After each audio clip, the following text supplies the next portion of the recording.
mummy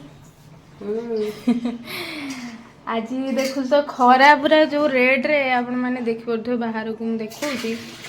खरा रे आज कौन खाया हिच को कौन हम गरम रे ठंडा ठंडा पखाल दही तापरे माने दही पखाल तापरे सुनसुनिया शाग भजा हबो आउ आलू भर्ता बघरा हबो बेसन तरकारी आउ गोटे कौन हम पियाज भजा खाइबू तू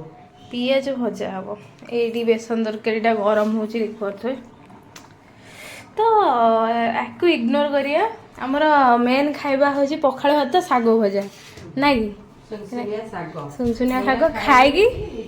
पूरा निद माने सांघातिक निदर आम पूरा शोई पड़ू तो चलतु देखिया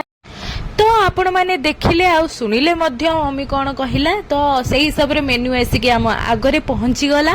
दही पखाल को आलू भर्ता केते माने टेस्टी यमी देखा होची आपण मान पाटर निहाती नाल बोई तो एटा होची कौन एटा होची प्याज भजा जोटा कि मोर पर्सनली फेवरेट पखाल संगे खायापे और ये बेसन तरकारी ताकू इग्नोर कर